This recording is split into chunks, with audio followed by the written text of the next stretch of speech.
ঘুম ঘুম চাঁদ ঝিকিমিকি তারা, হে মাধবী রাত হাসিনি তো বুঝি আর।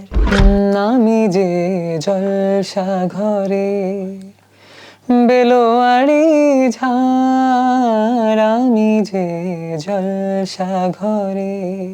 সো আমরা রাত ভোর 6, 7, 8 ঘন্টা, রাতে 11টা বসলে সকালে 7টা, ভোর 8টা, 7টা, 8টা পর্যন্ত দেখা গেছে অরিজিৎদার একটা গান নিয়ে অ্যানালাইসিস করতেছে। জানি তুমি অন্য কারো, আমি দিশায়, আমি ভালোবাসছি একজনকেই।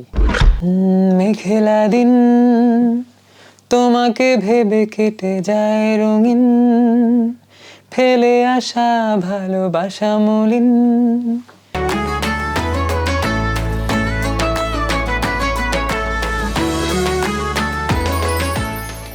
ত্যাগের মহিমায় উদ্ভাসিত হোক সবার জীবন। কালের কণ্ঠের পাঠক, দর্শক, বিজ্ঞাপনদাতা ও শুভানুধ্যায়ীদের জানাই পবিত্র ঈদ উল আজহার শুভেচ্ছা। ঈদ মুবারক। কাছে এবং দূরে যে যেখানে বসে আমাদের সঙ্গে যুক্ত হয়েছেন সবাইকে জানাই Kaler Kantho digital multimedia studio থেকে ঈদের শুভেচ্ছা। আপনাদের সঙ্গে আছি আমি সাজিয়া। ভিউয়ার্স, ঈদে গান, আড্ডা এসব তো চলেই, আর গানের তারাদের নিয়েই কালের কণ্ঠের বিশেষ আয়োজন সুরের তারায়। আজ আমাদের স্টুডিওতে উপস্থিত আছেন এ সময়ের তরুণ জনপ্রিয় কণ্ঠশিল্পী অ্যাঞ্জেল নূর। কথা বলবো তার সঙ্গে। ঈদ মোবারক, কেমন আছেন? ঈদ মোবারক আপনাকেও, কেমন আছেন আপনি? আমিও ভালো। ঈদ তো চলে গেল, কেমন কাটলো আপনার ঈদ একটু যদি জানতে চাই। ভালোই কেটেছে, ওই কাজ একদম ঈদের চাঁদ রাতে 11টা 12টা পর্যন্ত কাজ করে তারপরে একটু হ্যাঁ সংস্কৃতি মন্ত্রণালয়ের ঈদ উৎসব ওখানেও আমার যেতে হয়েছে। সো আগের দিন ছিল বরিশাল, তার আগের দিন ছিল ঢাকায়। সো ঈদের যে একটা আবহ থাকে, যে নতুন গান আসা বা নতুন গানের একটা প্রিপারেশন, এবার কি কোনো নতুন গান আপনার এসেছে বা কোনো প্ল্যান আছে সামনে আসবে এরকম কিছু? নতুন গান আসলে আগে করা আছে, প্রায় কমার্শিয়াল প্রজেক্টস আছে যেগুলো 4-5টা, ওগুলো এখনো রিলিজ হয়নি। গত ঈদ থেকে রিলিজ দেওয়ার কথা, কিন্তু সামহাও এখনো রিলিজ দেয় নাই। মাঝখানে একটু ইস্যু ছিল, একটু রাজনৈতিক অস্থিরতা ছিল। সো ওই সময় ওরা নাকি গান রিলিজ দেয় না বা ওই নাটকটা রিলিজ হয় না। কিন্তু আমার লেটেস্ট অরিজিনাল আসছে যদি আবার পরের অরিজিনাল, যদি আবার ওয়াজ মাই ফার্স্ট অরিজিনাল তিল, ওটা হচ্ছে ঈদের 10-15 দিন আগেই আমি রিলিজ দিয়েছি। সো মোটামুটি বলতে পারেন ওটাই আমার ঈদের রিলিজ। ঈদকে কেন্দ্র করে। মাঝে আপনি কিছুদিন অসুস্থ ছিলেন, এখন কেমন আছেন? এখন অনেকটা ঠিক আছে, বাট একটু ব্লিঙ্কিং প্রবলেম এখনো আছে, একটু ব্লিঙ্কিং ইস্যু হয়। আচ্ছা আচ্ছা। আপনার নিজস্ব একটা ব্যান্ড দলও আছে, এটা নিয়ে একটু শুনতে চাই। আপনাদের নিজস্ব ব্যান্ড দলের কি পরিকল্পনা আছে বা বর্তমান ব্যস্ততা কি, এই দল নিয়ে কি যাচ্ছে? Basically we are mostly into shows. এখন খুব চাপ পড়ে গেছে, কিন্তু আমাদের অনেকগুলো গান লেখা আছে, আমাদের এগুলো আগে অডিয়েন্সের সামনে আনাটার এখন খুব একটা চাপ পড়ে গেছে। কিন্তু আসলে অডিয়েন্স ওরা বুঝতে চেষ্টা করে না যে আমরা তো খুব ছোট মাত্র আসছি, কিন্তু ওনাদের এক্সপেকটেশনটা এত হাই হয়ে গেছে, স্পেসিফিক্যালি আফটার যখন গানটা কলকাতা বেশি, ইন্ডিয়ায় যখন বেশি ফেমাস হয়ে গেছিল, অরিজিৎ দা যখন শেয়ার করার পর, তো কিন্তু মানুষ এখন বেশি এক্সপেকটেশন করা শুরু করছে। কিন্তু আমাদেরও তো লিমিটেশন আছে। এখন দেখি আমাদের ব্যান্ড মেম্বারদের সাথে এরকম কথা হয়েছে যে লেটস রিলিজ দ্য সংস আগে। এখন কিন্তু অন্যান্য কাজে এত বিজি হয়ে গেছে, আসলে সময়টা যে কখন করে উঠতে পারবো জানি না। বাট হোপফুলি সবকিছু থেকে বেরিয়ে গিয়ে 1 মাস 2 মাসের একটা গ্যাপ নিয়ে we will release my song, our songs আর কি। যদি আবার এই গানটা তো এখন বলতে গেলে আমরা এক প্রজন্ম এই গানে ডুবে গেছি বলা যায়। তো গানটা যখন করছিলেন তখন কি বুঝতে পারছিলেন যে এরকম কিছু একটা হতে যাচ্ছে গানটাকে কেন্দ্র করে? এখানে দুইটা কথা আছে। একটা হচ্ছে যেই গানগুলো আমি আমার ইউটিউব চ্যানেল থেকে নিজে রিলিজ দিই, ওগুলো সম্পূর্ণ আমার। ওগুলো লিরিক, ওটার সুর, ওটার কম্পোজিশন, ওটার ভিডিও করা থেকে শুরু করে সব কিছুগুলো আমি করি। দোজ আর মাই ওন সংস। আর ওগুলো যখন লিখি আমি, তখন কিন্তু আমি অন্য কারোর কথা ভাবি না, আমি শুধু নিজের কথাই ভাবি। নিজের যা বলতে ইচ্ছা করে তা বলি, নিজের যা শুরু করার কথা ইচ্ছা করে করি। কিন্তু আরও কিছু গান আছে এর বাইরেও, যেগুলো কিনা আমার ইউটিউব চ্যানেল আমি রিলিজ করি না ঠিকই, কিন্তু বিভিন্ন নাটকে ইউজ হয়েছে। কিন্তু ওগুলোতে কি হয় কি, যে ডিরেক্টরস ফিডব্যাক থাকে, ওদের স্টোরি, ওদের অনেক কিছু, ওখানে অনেক কিছু কম্প্রোমাইজ করতে হয়। আচ্ছা। যেটা আমাকে একটু এই অল্প সময়ের মধ্যে আমি already I got little hurt. যে ফর এক্সাম্পল আমি একটা গান লিখছিলাম কয়েকদিন আগে একটা নাটকের জন্য। So director call me, angel লিরিকটা খুবই অ্যাস্থেটিক, খুবই সুন্দর, কোয়ালিটিটা একটু ডাউন করতে হবে। আমি বললাম কেন? যে তাহলে এটা খুব বেশি ভাইরাল হবে না, খুব বেশি সবাই শুনবে না, কোয়ালিটি একটু ডাউন করো, লিরিক্যালি এটাকে একটু ডাউন করো। আমি প্রজেক্টটা ক্যান্সেল করে দিয়েছি, কারণ আমার মনে হয় যে আসলে এই কমার্শিয়াল কাজগুলো করতে এরকম একটা আমাদের, আর আমি একটা কথা বলি, আমি ইন্ডাস্ট্রির না, আমি আমার মতো কাজ করি। এখন বাইরে ফেমাস হওয়ার পরে মানুষ বলতেছে আমি ইন্ডাস্ট্রি, আমাদের ইন্ডাস্ট্রির ছেলে এই সেই। আমি ইন্ডাস্ট্রি এখনও না, এবং এই ইন্ডাস্ট্রি এখনও আমার জন্য কিছু করতে পারে না, আমি ইন্ডাস্ট্রিকে কিছু দিতে পারিনি। আমি আমার মতো এখন থাকার চেষ্টা করছি, কিন্তু কারণ যখনই আমি ওই কমার্শিয়াল কাজগুলো করতে যাচ্ছি আমার মনে হচ্ছে যে আমি getting out of my self, so ওটা আমাকে একটু হার্ট করতেছে এই জন্য। ভাইরাল হওয়ার যে কথাটা বললেন যে আপনাকে কোয়ালিটি লো করতে বলছে, বাট ভাইরাল হওয়াটা তো একটা অ্যাডভান্টেজই বলা যায় এখনকার সময়। আপনি এই জিনিসটাকে কিভাবে দেখেন, যে ভাইরাল হওয়াটা কতটুকু জরুরি বলে আপনি মনে করেন? অনেক কিছু আছে, ভাইরাল আর্টিস্ট, ভাইরাল অনেকেই আছে, ভাইরাল দিয়ে অনেক কিছুই হয়েছে, কিন্তু আজকে থেকে যখন এগুলো ছিল না তখন কি গান ছিল না? তখনও গান ছিল, কিন্তু এটা একটা সাস্টেইনেবল গ্রোথের মধ্য দিয়ে যেত, এবং ওইটাই কিন্তু থাকে।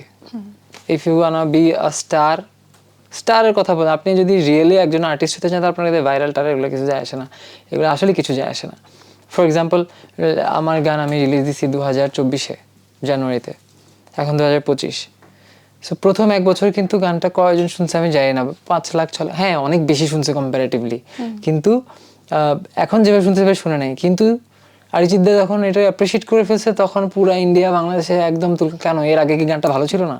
এক্স্যাক্টলি, ব্যাপারটা মানে হচ্ছে যে অ্যাপ্রিসিয়েশনটা ম্যাটার করে। অ্যাপ্রিসিয়েশনটা হচ্ছে যে যেই জায়গায় আমি জন্মাইছি, আমার সারাউন্ডিং, যেই সারাউন্ডিং এখন আমাকে নিয়ে হয়তো গর্ব করতেছে, ওই সারাউন্ডিংয়ে কতটুকু গুরুত্ব আমার লাইফে আছে বা কতটুকু অবদান আছে, এটাও আমার দেখতে হবে। এটা কিন্তু অনেক কিছু বুঝাই দেয় আমাদের সোসাইটিকে, যে আমাদের দেশে অনেক কিছু ভালো হইলেও ততক্ষণ পর্যন্ত সেটা ভালো না যতক্ষণ পর্যন্ত অন্যকে অ্যাপ্রিসিয়েট করতেছে। সো এটা অনেক বেশি আমাদের এখন Hard বোঝার করে। সময়। আর ভাইরাল তো অনেক কিছুই হয়, মানে এগুলো কিছুই না। আপনার যে নামটা, এটা নিয়েও তো অনেক ধরনের আলোচনা হয়। নাম, চুল, আমার চোখ, আমার চেহারা, আমার লুক, সবকিছু। আচ্ছা, এটাকে কিভাবে দেখেন আপনি অ্যাজ আ পার্সন? এই যে আপনার আউটলুক বলেন বা আপনার নাম বলেন, এটা নিয়েও যে আপনার অডিয়েন্সের মধ্যে একটা কিউরিওসিটি, কতটা এনজয় করেন? আসলে রিয়াকশন দেওয়ার আমি কেউ না। দেখেন আপনি, আমি তো এই কোয়েশ্চেনটা আমাকে সব জায়গায় করে, সো সব জায়গায় একই কথাই বলি যে যখন আকাশে চাঁদ ওঠে, এক একজন সবাই চাঁদকে এক একভাবে দেখে। কেউ বলে চাঁদে কলঙ্ক আছে, কেউ বলে আহা কি সুন্দর চাঁদ, কেউ রোম্যান্সের একটা অংশ। সো যেহেতু মানুষ আমাকে দেখে, ওদের পিওভি বলবে, everybody has their own brain, তাই না? এক একজনের পিওভি এক এক রকম। সো আমাকে কেউ মাইকেল জ্যাকসন বলে, কেউ কোনান গ্রে বলে, কেউ অমুক সমুক অনেক কিছু বলে। সো ইটস ওকে, ওরা বলতে পারে, আমাকে নিজে কথা বলতেছে, এইটাই হচ্ছে গুরুত্বপূর্ণ। কিন্তু হ্যাঁ, আমাদের মনে হয় খুবই এথিক্যালি যদি বলি, আমাদের খুবই বুঝে শুনে কথা বলা উচিত। বাক স্বাধীনতা যতই থাকুক, আমাদের বুঝে শুনে সবকিছু বলা উচিত, যে আমার কোনো কথা যেন অন্য কেউ কষ্ট না পায়, তার আগ পর্যন্ত সব ঠিক আছে। গানের প্রতি যে টানটা, এটা কি ছোটবেলা থেকেই অনুভব করতেন? না, গান শুরু করছি আমি 2019-এর ডিসেম্বর থেকে। আচ্ছা, মানে একটু শুনতে চাই কিভাবে আসা গানের জগৎ। হ্যাঁ, বেসিক্যালি আমি যখন এনএসইউতে ভর্তি হয়েছিলাম, তো সামহাউ ক্লাসরুমে ফিরলে আদিল একটা গান আমি গুনগুন করতেছিলাম, open credit university. So I have a sister called Debashree Antaray Chowdhury, লাগে উড়া ধরা গানটা, ফিমেল ভোকালটা উনি দিছিল। সো উনি হুট করে শুনে আমাকে বলতেছে যে are you sing really well, ক্লাসের শেষে একটা ভিডিও করি, এরকম বলে করছে। সো এটা উনি ওনার প্রোফাইলে আপলোড দিয়েছিল। ওইটা ছিল ফার্স্ট কন্টেন্ট যেটা ইউটিউবে আপলোড করা আমার গানে, এবং it was viral, the typical viral topic আর কি। তো এরপরে দেখি আমি ভার্সিটি যেতে পারি না। সো ওইখান থেকে আস্তে আস্তে সামহাও কিভাবে জানি হয়ে চলে গেছে। এসছে বিষয়টা। হঠাৎ করে আমি পেজ খুলছি, একটু একটা দুটো কাভার করছি, আনকমন কাভার, যেগুলো আগে কেউ ঘুম ঘুম চাঁদ, লতা মঙ্গেশকর ম্যামের, সন্ধ্যা মুখোপাধ্যায়ের গান, যেগুলো কিন্তু ট্রেন্ডি গান না। আপনি খেয়াল করে দেখবেন আমি কোনো ট্রেন্ডি গান গাই না, কিন্তু যেটাই গাই ওটা এটাই কিন্তু দর্শকপ্রিয়তা পাচ্ছে। পছন্দ। মানে আমি যা বুঝলাম যে অ্যাকচুয়ালি আল্লাহ আমাকে একটা গলা দিয়ে দিছিল, যার কারণে এটা হচ্ছে। আর এর বাইরে সবকিছু উনি ইচ্ছা করতেছে, তাই হচ্ছে। আমি আসলে কিছুই জানি না, আমি কিছুর জন্যই দায়ী না, কোনো কিছু জানি। ফর এক্সাম্পল, যদি আবারও এরকম গান হয়তো একজন আর্টিস্টের জীবনে একটা থাকাই অনেক বড় ব্যাপার, যদি আবার এর মতো একটা গান, কারণ যেটা সার্বজনীনভাবে স্বীকৃত সবার কাছে। সো এটা আমার প্রথম গান, হয়তো আমার কাছে এই গানটা আমার থ্রুতেই গানটা রিলিজ হওয়ার কথা ছিল, সেই জন্য হয়েছে। আপনি যে গানটা কভার করেছিলেন একদম ফার্স্টের, ওই গানটা একটু শুনবো, 2 লাইন যদি। ওটা হিন্দি, তো আমি হিন্দি করতে চাচ্ছি না। আচ্ছা, তাহলে যে কোনো একটা আপনার পছন্দের গান, যদি আবারটা আমরা লাস্টে শুনবো একদম। ঠিক আছে, আমার খুব পছন্দের একটা গান আছে সন্ধ্যা মুখোপাধ্যায় ম্যামের, ওকে। ঘুম ঘুম চাঁদ ঝিকিমিকি তারা, হে মাধবী রাত, আসেনি তো বুঝি আর জীবনে আমার এই চাঁদের অতিথিরে বরণ করি, এই চাঁদের অতিথিরে বরণ করি।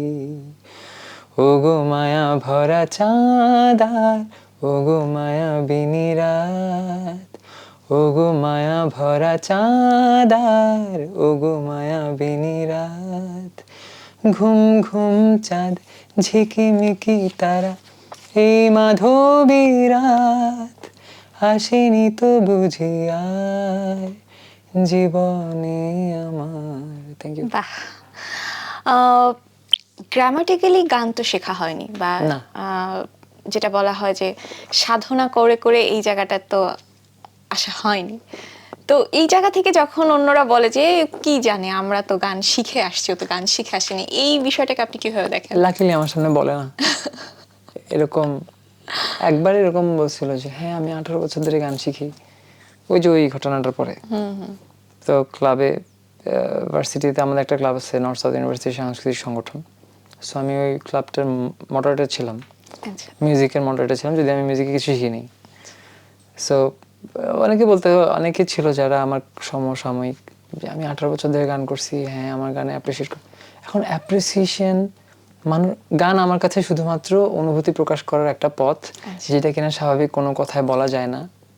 ফর এক্সাম্পল, যদি আবার আমি আপনাকে এমনি রিডিং করে বললে আপনি বুঝবেন না, কিন্তু যখন সুরে বলবো সুর আপনি দিয়ে, বুঝতে পারবেন আমি আসলে কি বলতে চাচ্ছি। এক্স্যাক্টলি। ইভেন দেয়ার আর সাম আর কি ইনসিডেন্টস যেখানে কিনা নেপালি কিছু লোক, পাকিস্তানি কিছু লোক, ইভেন ইংলিশ ভাষাভাষী কিছু লোক, তারা আমাকে আলাদা করে মেসেজ করছে যে আমি যদি আবার মিনিং যাই না, কিন্তু আমি বুঝতেছি কি বলতে চাচ্ছেন, কিন্তু আমি বলতে পারতেছি না, ক্যান প্লিজ ট্রান্সলেট। এরকম অনেকবার হয়েছে। For example fly Emirates, fly Dubai, এদের রিজিনাল হেডরা আমাকে আলাদা করে নক করছিল।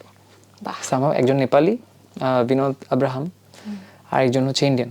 কেন মানুষ শোনে এটা আমি নিজেই জানি না, কিন্তু আমি যেটা চাইছি এটা 15-20 মিনিটে বানানো। এটা আমি বেসিক্যালি চাচ্ছিলাম, আমার একটা সিচুয়েশন রাতের 3টা-4টার দিকে, আমি একটা সময় খুব নামাজ পড়ছি, এখন একটু কমে গেছে। তো ফজর আজানের জন্য ওয়েট করেছিলাম, তাহাজ্জুদের পরে একটা 1 ঘন্টার সময় থাকে, তখন আউট অফ নোয়ার আমার মাথায় এটা আসছে। আমার গান রিলিজ দেওয়ার কোনো ইচ্ছাও ছিল না, ইভেন অরিজিনাল। হুটহাট করে কিভাবে জানি হয়ে গেল। এগুলো আসলে প্ল্যান করে কোনো আসলে হয় প্ল্যানে, না। কোনো ম্যাথমেটিক্যাল টার্মে আমার লাইফে কোনো কিছুই এখন পর্যন্ত হয়নি। আপনার সম্পর্কে আমরা যতটুকু জেনেছি, আপনার জীবনে আপনার মায়ের একটা বড় ভূমিকা আছে, সব থেকে বেশি ভূমিকা আছে। তার কথাও শুনতে চাই। আপনার জীবনে তার প্রত্যেকটা সন্তানের জীবনেই তার মায়ের অবদান সব থেকে বেশি থাকে। আপনার কাছ থেকে আপনার মায়ের সম্পর্কে একটু জানতে চাই। My mom was died when I was a kid. তো বড় হয়েছি আমি একা, কিন্তু ওনার অ্যাবসেন্স কিন্তু every single second of my life আমি ফিল করছি। সো এই কারণে উনি নাই ঠিক আছে, বাট ওনার এক্সিস্টেন্স, ইভেন আমার সবখানে এটা প্রচলিত আছে যে আমি দেখতে আমার হুবহু আমার মায়ের মতো হয়েছি, চোখ মুখ সব কিছুই দেখতে লম্বা সম্বা। সো আমার দাদি আমাকে বলতো ছোটবেলায় যে এঞ্জেল দেখো, তোমাকে ভালো মন্দ শেখানোর কেউ নাই, কিন্তু তুমি যদি ভালো কাজ করো তাহলে মানুষ বলবে নিগারের ছেলে ভালো, নিগার মানে আমার মা, আর তুমি যদি খারাপ কাজ করো তাহলে বলবে নিগারের ছেলে খারাপ। না, ইটস ইউর চয়েস যে তুমি কি করবা। তো আমার মাথায় এটা বসে গেছে যে মানে আমার মা যাকে মনেও নাই আমার, ওনাকে আমি বদনামি করবো এমন কোনো কাজ করা যাবে না। আমার কাছে ভালো খারাপের এই একটাই ব্যারিয়ার, যে এমন কোনো কাজ করার না যেন করে যেতে আমার মাকে গালি খাইতে হয়, বকা খাইতে হয়।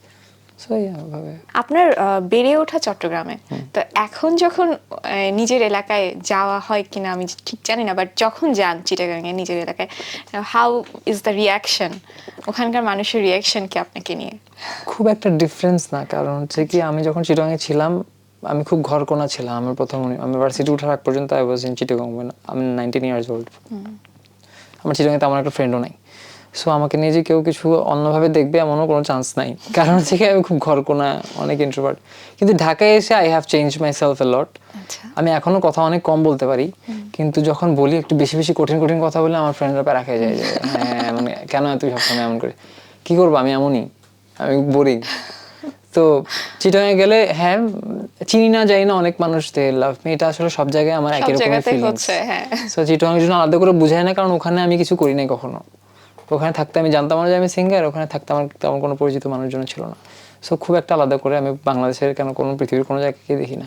আচ্ছা, আপনার লাইভ পারফরমেন্সের বিষয়টা একটু শুনবো, যে কতটা এনজয় করছেন এখন? লাইভ পারফরমেন্সের সংখ্যাটাও তো বেড়ে যাচ্ছে ধীরে ধীরে। কেমন এনজয় করছেন এবং লাইভ অডিয়েন্সের যে রিয়াকশন, এটা কেমন? আমি কিন্তু লাইভ সিঙ্গার, আমি জানি না কয়জন আছে আমাদের দেশে লাইভ গাইতে অনেকেই পারে না। They feel really scared of singing live, কারণ এখন অডিটিউন আছে, অনেক কিছু আছে, ওরা পিচ কারেকশন আনতেন। কিন্তু আমি কিন্তু I was born as a live musician. আমার ভয়েস যখন মেশিনে চলে যায় তখন উল্টা আরো আমার প্যারা লাগে। আচ্ছা, ফর মানে এক্সাম্পল, আপনি অটোটিউনের পক্ষে নাকি বিপক্ষে? অবশ্যই বিপক্ষে। আমি কেন অ্যাজ এ সিঙ্গার কেন আমার অডিটিউন লাগবে? এআই আসুক যাই আসুক, আমি তো সিঙ্গার, মানে কি হচ্ছে আমার গলা সুন্দর, এটাই তো। সো আমি সিঙ্গার, আমার গলা সুন্দর, এর বাইরে আর কোনো কিছু তো আমার দরকার নেই। অনেকে আবার এই যুক্তিটাও দাঁড় করায় যে আজকাল তো শ্রেয়া ঘোষাল, অরিজিৎ সিং অটোটিউন ইউজ করে, তো আমরা কেন করব না? তো আপনি কি বলেন? করলে আমার সমস্যা নেই, আমি করব না। আচ্ছা। ওরা যেমন করলে ওদের সমস্যা নেই, আমি করব না, আমি করি না। কারণ আমার মনে হয় অটোটিউন দেওয়ার পরে আমার ভয়েস আরো নষ্ট হয়ে যায়। ফর এক্সাম্পল, আমি তো রেকর্ডিং করছি, আমি তো আগে রেকর্ডিং করি না, যদি আবার তো রেকর্ড করছি। সো রেকর্ড করতে আমি বলি, যদি আবার বেসিক লাইভ শুনতে যেমন শোনায় মিউজিক সহ, রেকর্ডিংটা হচ্ছে তার 50%। আমার মনে হয়েছে যে মিক্স মাস্টার করার পরে আমার মনে হয় যেন আমার ভোকাল কোয়ালিটি এন্ড সবকিছু আরো ডাউন হয়ে যায়। এমনি তো মানুষও আমাকে বলে যে আমার খালি গলায় শুনতে তারা বেশি পছন্দ করে। অটোটিউনের কথা বলতেছেন, এটা হচ্ছে কি শ্রেয়া ঘোষাল, অরিজিৎ দা, ওরাও কিন্তু এখন ইডিএম একটু মডার্ন মিউজিক করতেছে। মডার্ন মিউজিকের মধ্যে সাউন্ড ব্যালেন্স করতে হলে এমনিতেই ওটা করতে হয়, ওটা আলাদা বিষয়। কিন্তু তার মানে এই না যে ওরা সুরে গায় না। না, তা তো অবশ্যই না। হ্যাঁ, তো ওনারা লাইভে গাইতেও কখনো ভয় করবে না। যদি আবার গানটি যখন অরিজিৎ সিং শেয়ার করলেন, ওই দিন আপনার কি রিয়াকশন ছিল? আপনাকে তো বললাম যে আমি 19 সাল থেকে গান শুরু করি। So I have my keyboardist Asif Ahmed. আমার মনে হয় বাংলাদেশে যদি টপ 3-4 কিবোর্ডিস্টের নাম ধরা হয়, আসিফ আহমেদ থাকবে মাস্ট। ও অতটুকুই কেপেবল। সো আসিফ আর আমি এরকম সময় যেত 19-এর পরে, যখন একটু একটু মানুষ আমাদেরকে অ্যাপ্রিসিয়েট করা শুরু করছিল, আমরাও এক্সাইটেড হয়ে গেলাম যে আচ্ছা এই গানটা করি, এই গানটা করি। সো আমরা রাত 6-7-8 ঘন্টা, রাত 11টা বসলে সকালে 7টা, ভোর 8টা, 7টা-8টা পর্যন্ত দেখা গেছে অরিজিৎদার একটা গান নিয়ে অ্যানালাইসিস করতেছে। আচ্ছা এটা এমন করলো, কেমন লাগছে। আমরা কিন্তু গ্রামাটিক্যালি কিছুই বুঝি না, শুনতে ভাল লাগা, একটু ডিফারেন্ট করা। ও কর্ডস জানে, ও কিবোর্ডে ওগুলো উঠাইতো, ও বুঝতে পারতো যে আরে এটা অনেক স্পেশাল কিছু করছে। আমি শুনে বুঝতাম হ্যাঁ আচ্ছা এমন কিছু। ফর এক্সাম্পল, যদি আবারে জানি তুমি অন্য কারো আমি দিশায়, এই জায়গাটাই কিন্তু আপনারা সবসময় টাচ করবে, দেখবেন আমি দিশাহীন, এই লাইনটাই। সো গানেও এরকম, যেমন কি এটা এরকম না হয় অন্যরকম হতে পারতো তো, কিন্তু মাইনরটা কিন্তু ওর সেট করা, যেখানে এটা ট্রাই করি। আচ্ছা, এগুলো হচ্ছে অ্যানালাইজ করতে। তো ওই মানুষ যখন আমার প্রথম কাজ, আমার প্রথম গানকে অ্যাপ্রিসিয়েট করছে এন্ড এইভাবে ক্যাপশন দিয়ে এইভাবে, কারণ দেখেন অরিজিৎ সিং এমন একজন ব্যক্তিত্ব যার আশেপাশে হয়তো লক্ষ লক্ষ মিউজিশিয়ান ঘুরে, এক্স্যাক্টলি। আর উনি হয়তো যাদের সাথে কাজ করে তারা পৃথিবীর সবচেয়ে বড় বড় মিউজিশিয়ান আর্টিস্ট, এড শিরান থেকে শুরু করে মার্টিন গ্যারিক্স থেকে শুরু করে সবার সাথে ওনার ভালো সম্পর্ক, মেডোনা, সবার সাথে, ওদের ইন্ডাস্ট্রি তো আছেই। হ্যাঁ, সো এত কিছু ছাপায়ে আমার গান খুঁজে পাওয়া বা ওইটা নিয়ে অ্যাপ্রিসিয়েট করা, এটা তো আসলে বিগ ব্যাপার। এটা অনেক বেশি। এটা হয়তো আমি আসলে গান থেকে আমার চাওয়া পাওয়ার যা চাওয়ার। মানে এটা আপনি প্রথম জানলেন কার মাধ্যমে? আপনি নিজেই দেখেছেন নাকি কেউ আপনাকে না, ফোন করে? আমি বেসিক্যালি পরের দিন আই হ্যাড আ শো, বড় শো, রক এন্ড রিদম, যেটা ইয়েতেই হয়েছিল, টগি ফান ওয়ার্ল্ডে হয়েছিল, আচ্ছা আচ্ছা, বসুন্ধরাতেই। তো লাইন আপ ছিল জেমস, শিরোনামহীন, আর্টসেল, আমি, মেঘদল। নামগুলো বুঝতে পারতেছেন। হ্যাঁ, বিগ জেমস ভাই 40 বছর 30 বছরের ক্যারিয়ার, শিরোনামহীন 20 বছর, মেঘদল 15 বছর, মানে আর আমার গানের 3 বছর মানে। So as because I'm sharing the same stage in front of a huge amount of people, audience, so বুঝতে পারছেন I had a pressure যে আমার পারফেকশন দিতে হবে, বেস্ট দিতে হবে, সেম কোয়ালিটি দিতে হবে। বুঝতে পারছি, এটা একটা কিন্তু অনেক বড় চাপ। আর কোনো আর আমার ব্যান্ড কিন্তু আমার নাম এঞ্জেল নূর, মানুষ কিন্তু আমাকে চেনে, ব্যান্ড হিসেবে কিন্তু ওভাবে চেনে না, যেটা আমি এখনো এস্টাবলিশ করার চেষ্টা করছি। সো ওইরকম ব্যান্ড লাইন আপে কিন্তু আপনি কখনোই দেখবেন না অন্য কোনো সিঙ্গারকে ডিরেক্ট নাম ধরে লাইন আপ করতে, কিন্তু আমার কাছে ওই কলগুলো আসে বিকজ আমার অডিয়েন্স ডিমান্ড আছে, that is the only reason. ওটা করতেছিলাম, আগের দিন প্যাড করতেছিলাম, শোর আগের দিন রাতে, সো রাতে 10:30 11টার দিকে দেখি আমার এখানে ইউটিউব চ্যানেলে যদি আবার কমেন্ট বক্সে অনেকগুলো মেসেজ আসছে। এর মধ্যে একটা উপর দিয়ে আমি দেখলাম যে অরিজিৎ সিং এর পোস্ট দেখে আসলাম। আমি ওভাবে Catch ইম্পর্টেন্ট করতে পারেননি। বুঝিনি। আমার 11:30টায় প্র্যাকটিস শেষ হয়েছে, বাসায় গেছি, নেট অন করছি, দেখে এক গাদা মেসেজ, কি অরিজিৎ দা নাকি আমার গান শেয়ার করছে। এখন আমি তো, আমার এক্স হ্যান্ডেল ছিল না, টুইটার আমি ইউজ করি না, আমি কিবোর্ডিস্টকে ফোন দিছি যে এঞ্জেল মানে তোর কি এক্স হ্যান্ডেল আছে? নাই তো, চেক করতে এরকম শুনতেছি, তখন বিলিভ করতেছি না। সে চেক করতে করতেই অরিজিৎ সিং এর যে ওয়ার্ল্ড ওয়াইড ফ্যান পেজ আছে, দি অরিজিতিয়ান, ওখানে ওরাই পোস্ট করছে যে অরিজিৎ দা তো কখনো এমন করতে দেখি নাই, হি অ্যাপ্রিসিয়েটেড দিস সং, যদি আবার আমাদের অনেক ভালো লাগছে, ও বাংলাদেশের। So that's how I got confirm. একটা স্ক্রিনশট সহ ভিডিও বানাইছিল। সো ওনার ফ্যান্সরাই বেসিক্যালি আমাকে ইন্ট্রোডিউস করেছে জানিয়েছে। এটা। হ্যাঁ, so it was really overwhelming. অনেক তো আড্ডা দিলাম, আরেকটা গান যদি একটু শুনি। আচ্ছা, একটা গান আছে আমি যে জলসা ঘরে, এটা বাংলাদেশের আর্টিস্টদের জন্য এটা একদম বেশি পারফেক্ট আরো। ওকে মনে ওকে ওকে।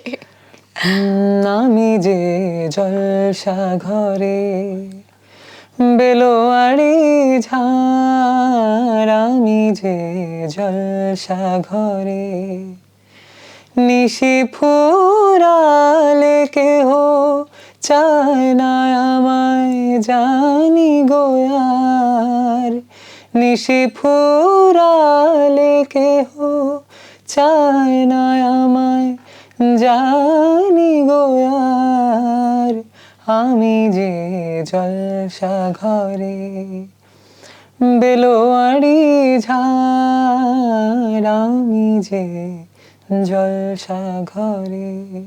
একটা প্রশ্ন করতে ইচ্ছে করছে, সেটা হচ্ছে যে আপনি যেহেতু বললেন যে আপনি এই ইন্ডাস্ট্রির কেউ না, এখন আপনি পর্যন্ত আপনার না, মতো হতে পারি না। মনে করছেন, ইন্ডাস্ট্রিতে যারা আছে তাদের থেকে কি কখনো মানে এরকম কোনো আঁচ পেয়েছেন যে সিন্ডিকেট আছে বা সিন্ডিকেটের মধ্যে পড়তে হবে, এরকম কোনো অফার বা প্রেশার কি ফিল করেছেন? অ্যাজ বিকজ আমি ওদের না, so আমি জানি না ওদের সিন্ডিকেট আছে নাকি আছে। আচ্ছা, কিন্তু যদি না থাকতো তাহলে এতদিনে আমার দেশের ঘরের মধ্যে তো এত বড় একটা ঘটনা, এত কিছু করতেছি, যেহেতু কল আসার কথা, হ্যাঁ। কিন্তু যেহেতু আসে নাই, হয়তো থাকতেও পারে। ফিউশন, এটাকে আপনি কিভাবে দেখেন? ভালোই দেখি, আমার কোনো সমস্যা নেই। আমি তো কোনো জনরায় বিশ্বাসী না। ফর এক্সাম্পল, আমার নতুন একটা গান আসছে, রিলিজ করছি, তিল। আপনি এটাকে কোনো, ইভেন যদি আবার আমি যদি বলি যদি আবার কোন কোন জনরার, আপনি বলতে পারবেন না। যদি আবার কিন্তু মডার্ন গানও না, আবার ক্লাসিক্যাল, পুরোপুরি ক্লাসিক্যালও না, হ্যাঁ, পপও না, শুধু রোমান্টিকও না। আপনি খুশিও হবেন যদি আবার শুনে, আবার একটা সময় দুঃখী হয়ে যাবেন, এরকম আর কি। ফর এক্সাম্পল তিল, তিল মনে হবে ক্লাসিক্যাল, কিন্তু আসলে ক্লাসিক্যাল গান না, আচ্ছা। মডার্ন। এই যে আমার তো কয়েকজন বলছিল যে এটা এঞ্জেল জনরা, নতুন একটা জনরা। হ্যাঁ, কেউ একজন বলছিল এটা রবীন্দ্রসঙ্গীত টাইপের, পরে একজন বলছে আরে না, রবীন্দ্রসঙ্গীত কেমন, রবীন্দ্রসঙ্গীত এটা হচ্ছে না, এঞ্জেল জনরা। ক্লাসিক এবং তিল, আবার Okay. তিলের সাথে যদি আবার কিন্তু কোনো মিল নেই, হ্যাঁ হ্যাঁ। কিন্তু গল্প যে পরেরটা, এটাই বোঝা যায় যে তিলের যদি আবার পরে এই গল্পই বলার কথা, কিন্তু জনরার কোনো মিল নেই। সিঙ্গার, কম্পোজার, অ্যাক্টর, তিনটা রূপই আমরা দেখেছি। আপনি কোন পরিচয়ে বেশি কমফোর্টেবল ফিল করেন? এঞ্জেল। এখানে আমি আচ্ছা। স্পেসিফিক আগে পিছিয়ে কিছু অ্যাড করতে আমি পছন্দ করি না। আমি কয়দিন পরে বিজনেস করলে, যদি বিজনেস করি তখন বিজনেসম্যান। ওকে। কিন্তু আমি যা দেখছি, হ্যাঁ, এই যে বললাম না, আমি যেহেতু এখন ইন্ডাস্ট্রি হতে পারি নাই, তো আমি জীবনযাপন করবো না। গান তো পুরোপুরি আমার ফুল টাইম প্রফেশন আসলে এখনো না। আচ্ছা আচ্ছা। যেহেতু মানুষ আমাকে ভালোবাসায় জোর করে আমাকে গানে এখনো রাখছে, না হলে আমি অনেক আগে গান টান ছেড়ে দিতাম। সামহাউ সিচুয়েশনই আমাকে ছাড়তে দিচ্ছে না। আচ্ছা। কিন্তু যদি কখনো ছাড়তে হয়, বিজনেস করতে হয়, যদি কখনো ছাড়তে হয়, চাকরি করতে হয়, তো আমি ওটা করবো না। অফকোর্স। আমি এগুলোকে খুব স্বাভাবিকভাবে দেখি। দেখেন, আমাদের একটা পিওভি আছে কি, যে যাদেরকে সবাই চিনে তারা মনে হয় ভূত, তারা মনে হয় এমন কোনো কিছু যেগুলো হচ্ছে আমাদের মতো না, কিন্তু সবাই সমান। হ্যাঁ। ব্যাপারটা হচ্ছে কেউ সবার চাকরি করছে, life-এই কেউ আছে। বিজনেস করছে, কেউ রিক্সা চালাচ্ছে, আমি গান করছি বা একটা সময় অ্যাক্টিং করছি, এটাই, উই অল আর সেম। আমরা সবাই মানুষ, স্বাভাবিকভাবেই জীবনযাপন করতেছি, যার সাথে যে সিচুয়েশন যাচ্ছে এটাতে। যেহেতু আমাদের কাজ দেখানোর জন্য মানুষ আমাদেরকে চিনে রাখছে। আপনি অভিনয় করছেন এবং আপনার বেশ কিছু কাজ প্রশংসিত হয়েছে। তার মধ্যে আপনি মোশাররফ করিম ভাইয়ের মতন একজন ভালো অভিনেতার সঙ্গেও কাজ করে ফেলেছেন। তার সাথে আপনার অভিজ্ঞতাটা কেমন ছিল, মানে ওই একটু জানতে চাই। কারণ ভাইয়ার সাথে তো যেই কাজ করে সেই অনেক কিছু শিখে ফেলে। আপনি কি শিখেছেন? শিখার কথা যেহেতু বললেন যে মোশাররফ ভাইয়ের সাথে মোবারকনামা, হ্যাঁ বিল্টু চরিত্রটা করছিলাম আমি। আর মুভিতে আমার প্রথম সিনেমা বলি বলি দ্য রেসলার, ওটাতে আমি নাসির ভাইয়ের সাথে, নাসির ভাইয়ের ছেলে ক্যারেক্টার করছিলাম। সো দুজনই আমাদের ইন্ডাস্ট্রির হচ্ছে টপেস্ট অ্যাক্টর, জাত অ্যাক্টর।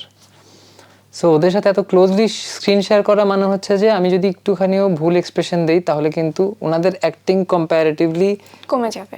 ওনাদের অ্যাক্টিং এর অনুযায়ী কম্প্যারেটিভলি বোঝা যাবে যে আমি ভালো করতেছি না খারাপ করতেছি। তো লাকিলি আমি এই ধরনের কোনো অভিযোগও শুনি নাই, বরঞ্চ অ্যাপ্রিসিয়েশনই পাইছি। আর মোশাররফ ভাই আমাকে লাস্ট শুটের দিন ডেকে একটা কথা বলছে, এঞ্জেল এদিকে আয়। উনি লাস্ট দিন শ্যুট করে করেই যেহেতু চলে যাবো, ওনার একটু মন খারাপ হয়েছে যে আজকে পরে শ্যুট শেষ। এতদিন খুব কমই কথা বলছি আমরা, আমি ভয় পাইতাম, আমি একটু ডিস্টেন্স, যদি উনি আমাকে অনেক স্পেস দিছে, স্টিল উনি আমাকে এভাবে ধরে বলছে তুই যদি আমার সাথে কথা না বলিস আমি বুঝবো কিভাবে তোর মনে কি চলতেছে, তোদের জেনারেশন কি চায় বুঝতে পারবো। এখন আমি ভাই আমার কি করবো, আমি এমনিতে এরকম বলি যেরকম আপনাকে বলছি। তো লাস্ট ডে শুটিং এ উনি শর্ট দিয়ে এসে বলছে এঞ্জেল ঠিক আছে না। আমি বলছি আপনি আমাকে জিজ্ঞেস করতেছেন যে আপনি শর্ট কেমন দিচ্ছেন, আমার কাছে ওয়েট লাগতেছে। লাস্টে একদম যখন চলে যাবো তখন আমাকে দেখছে এঞ্জেল আমি একটা কথা বলি শোন, ইউ হ্যাভ এ পাওয়ার, তোমার মধ্যে একটা আলাদা পাওয়ার আছে, এটা আমি ফিল করি, don't try to learn anything. আমাকে বলছে যে তুমি কোনো কিছু শিখতে টিকতে যাও না, তুমি যা মন থেকে করতে ইচ্ছা করে তাই, গানও অ্যাক্টিংও, don't need to learn anything. আচ্ছা, সামনে আপনাকে আমরা অভিনয়ে মানে আরো পাবো কিনা? হ্যাঁ, সিনেমা আছে হাতে, কিন্তু আমি আসলে জানি না এগুলা কিভাবে এক্সিকিউট করা পসিবল, কারণ ইন্ডিয়ার ভিসা টিসা বন্ধ। একটা তামিল মুভি আছে হাতে, তামিলনাড়ুর। ওই সিনেমাটা এমন সিনেমা যে আমার লুক ছাড়া আসলে পসিবল না, আরেকজন খুঁজে পাবে না ওরা। সো এটা একটা সমস্যা। আর কোক স্টুডিও ভারতের একটু কথাটা চলতেছে, আমি জানি না এটা কতটুকু পসিবল হবে, আমি এখন ওভাবে এক্সাইটেডমেন্ট দিচ্ছি না। বাংলাদেশে একটা ছবি আছে, খুবই চ্যালেঞ্জিং ক্যারেক্টার, ওটার নাম এখনো আমি বলতে পারবো না, কোনো কিছু এটার ব্যাপারে এখনো এক্সপ্লোর করতে পারবো না। বাট হ্যাঁ, সিনেমাসগুলো আছে, কিন্তু এই মুহূর্তে ফুল ফ্লেজ আমি মিউজিকে দিচ্ছি, কারণ আমি জানি একটা সময় কিছুদিন পরে আমি আউট অফ দ্য ওয়ার্ল্ড হয়ে যাবো গান থেকে। নিজের মধ্যে একটা সিম্পলিসিটি রাখা, এত জনপ্রিয় আপনি এখন, তাও এই যে একদম সাধারণ, এটা কি কার থেকে রপ্ত করা, মায়ের থেকে আসা নাকি নিজের মধ্যেই? আমি তো হয়েছি আমার মায়ের মতোই তো, যেমন কি আমার মায়ের কথা আমার বাসায় আমার ফ্যামিলিতে এখনো বলে যে আমার মা কেমন ছিল না ছিল, এটা যাই না আমি আসলে, আমি সেলফ গ্রোন তো, আমি আমার মতো। সো আর সিম্পলিসিটি এটা কোনো স্পেশাল কিছু নয় যে আপনি কত সাধারণ, এটা তারিফ করার বিষয়, এটাও তারিফ করার মতো কিছু না, মানুষ সাধারণই। আমরা এত মেকি বানায় ফেলছি সবকিছুকে, সাধারণ হলে বলছে হা কি অসাধারণ, অসাধারণ বললে কি অসাধারণ, মানুষ তো যেমন তেমনই, আলটিমেটলি তারিফ করার মতো কিছুই না। এই মানুষ আমাকে ভালোবাসে এই কারণেই, কারণ আমি যেরকম সেরকমই থাকতে চাই, আমি সাধারণও থাকি না, আমি অসাধারণও থাকি না, আমি আমার মতো থাকি, আমার যেটা বলার থাকে আমি বলি, যেটা বলার থাকে না, যেটা খারাপ লাগে সেটা বলি, যেমন এটা খারাপ লাগছে, স্বাভাবিক, এটাই আর কি। গানের ক্ষেত্রে বা সুরের ক্ষেত্রে ভালোবাসা একটা অন্যরকম জায়গা রাখে সুর সাধনায়। আপনার কাছে ভালোবাসার সংজ্ঞাটা কি? ভালোবাসা বন্ধুত্ব, ভালোবাসা তো সবার সাথে, আমার মাকে আমি ভালোবাসি, আমি আমার বাবাকে ভালোবাসি, আমার ফ্রেন্ডদেরকে ভালোবাসি, এইগুলো আসলে বেসিক্যালি কার সাথে কার কেমন সম্পর্ক, বন্ধুত্ব কেমন, এটাই বলে যে কাকে কে কত ভালোবাসে। আচ্ছা, কখনো কি মন ভেঙেছে? আমি ভালোবাসছি একজনকেই, মানে এটা আমার ফ্রেন্ডশিপই বলতে পারেন, আর কিছু না, এখানে মন ভাঙাভাঙির কিছু নাই। আচ্ছা, বাট যাদের মন ভেঙে যায়, যারা ধাক্কা খায়, কারণ যদি আবার এটাও একটা বলা যায়, আমরা একটা আবেগেরই গান বলা যায়, তো যাদের মন ভেঙে যায় কাইন্ড অফ রিকোয়েস্ট, এটা ভালোবাসার জন্য না। আচ্ছা, এটা একটা রিকোয়েস্ট যে আমি কারোর সাথে কোনো গ্যাঞ্জাম রাখবো না, ওকে, কারোর সাথে যদি আমার কোনো সমস্যা থেকেও থাকে, যদি কখনো দেখা হয়, সেটা হোক ভালোবাসার মানুষ, হোক আমার একটা বাইরের কোনো লোক, কোনোদিন যদি দেখা হয় তাহলে বলবো যে আমার উপর কোনো অভিমান রাখো না, এটা আমরা বলবো, এটা আমি বলতে চাই, এই জন্য গানটা লিখছি, যে আমার উপর কোনো অভিমান মানে ইটস নট অ্যাবাউট যে প্রাক্তন আর প্রাক্তনের উদ্দেশ্যে, আর মনে করেন অপোজিটের মানুষটা আপনাকে ক্ষমা করলো না, তাতেও কিছু করার নেই, আপনি আপনার জায়গা থেকে ক্লিয়ারলি ক্ষমা করে দিয়েছেন, এটা আপনার একটা স্টেটমেন্ট, একদম দায় ছাড়া, যে আমি পৃথিবীর কারোর উপর কোনো কিছু দায় নেই, আমি যদি এই মুহূর্তে পৃথিবী থেকে চলেও যাই, আমি কারো উপরে কোনো অভিযোগ নিয়ে যাব না। এখন যারা গান গাচ্ছে তাদের মধ্যে কার গান শোনা হয় বা কারা কারা ভালো করছে বলে আপনি মনে করেন? প্রীতম ভাই তো অনেক ভালো কাজ করছে, ওর কাজগুলো আমার খুব ভালো লাগে। নতুনদের মধ্যে আপনি অপশনস দিতে পারেন। আরিয়ান চৌধুরী আছে, he is a very good friend of mine. Aryan, Sahil, এই তো সবাই তো ভালো করতেছে। ওকে, আইডল কি কেউ আছে? ওভাবে না, অরিজিৎ দার গান আমি বেশি শুনছি। অরিজিৎ দার, আতিফ আসলাম, হ্যাঁ লতা মঙ্গেশকর ম্যামের লাইফস্টাইল আমার খুব পছন্দ। আবার আতিফ আসলামের ভোকাল খুব পছন্দ। আর অরিজিৎ সিং এর গাওয়ার স্টাইলটা, থ্রো করার স্টাইলটা, একটা গলার একটা খারাশ দেয় উনি কিছু কিছু জায়গায়, আর একটু একটু গালটা চিরে গাওয়ার চেষ্টা করে যাতে সাউন্ডটা ওরকম বের। আমি জানি না ওনার তো রিয়েল ভয়েস এটা ছিল না প্রথমে, উনি অনেক ইন্টারভিউতে বলেছে উনি রিসেন্টলি একটা করেছে। উনি কিছুদিন আগে একটা গান রিলিজ করছে, সেটা হচ্ছে যে এড শিরানের সাথে, সেফায়ার। ওটা শোনার পরে আমার মনে হচ্ছে যে আগের গানগুলা এটা মানে ব্যাপারটা হচ্ছে কি, অরিজিৎ দা অলওয়েজ ট্রাই টু, মানে ওকে ওর নিজেকে নিজে একটু আনকমফোর্টেবল জোনে ফেলতে চায় এক্সপ্লোর করার জন্য, এটাই ওর বিউটি। এই জন্যই উনি অরিজিৎ সিং। আমি থাকলাম, আমি খালি রবীন্দ্রসঙ্গীত, আমাদের ইউজুয়ালি আমাদের দেশে এরকম হয় যারা রবীন্দ্রসঙ্গীত গায়, আমি রবীন্দ্রসঙ্গীতই গাই, নজরুল টজরুল আর গাইতে পারে না। যখন আপনি একটা জিনিস শিখে ফেলবেন তখন আপনি আর অন্য কোথাও যাওয়ার কথা চিন্তা করতে পারবেন না। এখন অন্য জায়গায় যাইতে পারাটাই হচ্ছে সার্বজনীন একটা স্বীকৃতি। আচ্ছা, আমরা একেবারেই শেষের দিকে চলে এসেছি। আপনি আপনার ফ্যান্সদের জন্য যদি কিছু বলতে চান, আর আমরা একটা গান শুনে তারপর বিদায় নিই। ফ্যান্সদেরকে বলবো যে আপনারা সবাই অনেক ভালো থাকবেন আর আমার জন্য দোয়া করবেন। আর প্লিজ আমি যেরকম আছি আমাকে ওরকম থাকতে দেন, আমার কাছ থেকে বেশি বেশি এক্সপেকটেশন রাখারও দরকার নেই, আবার খুব একেবারে ছেড়ে দেওয়ার দরকার নেই। আর আমার জন্য অনেক দোয়া করবেন যাতে আপনাদেরকে আগে আমি যেমন ছিলাম সামনে ওভাবে থেকে আপনাদেরকে আমার কাজগুলো উপহার দিতে পারি, এটাই। হ্যাঁ, একটা গান। মেঘলা দিন তোমাকে ভেবে কেটে যায় রঙিন, ফেলে আসা ভালোবাসা মলিন, তবুও মনে পড়ে যায় চায়ের কাপ, তোর আমার যত স্মৃতির চাপ, হিসেবে মেলানো কঠিন। যদি আবার দেখা হয় তোমার আমার, ভুলে যেও সব অভিমান, ছিল যত ঋণ, আছি আজও আমি শুধুই তোমার, জানি তুমি অন্য কারো, আমি দিশাহীন। Thank you so much. আর বসুন্ধরা টয়লেটিসের পক্ষ থেকে আপনার জন্য এই ছোট্ট উপহার। Thank you so much. Viewers, এই ছিল সুরের তারার আজকের আয়োজনে। নেক্সট এপিসোডে হাজির হয়ে যাব আপনার আরেকজন প্রিয় সুরের তারকা নিয়ে। ততক্ষণ পর্যন্ত ভালো থাকুন, দেখতে থাকুন কালের কণ্ঠ।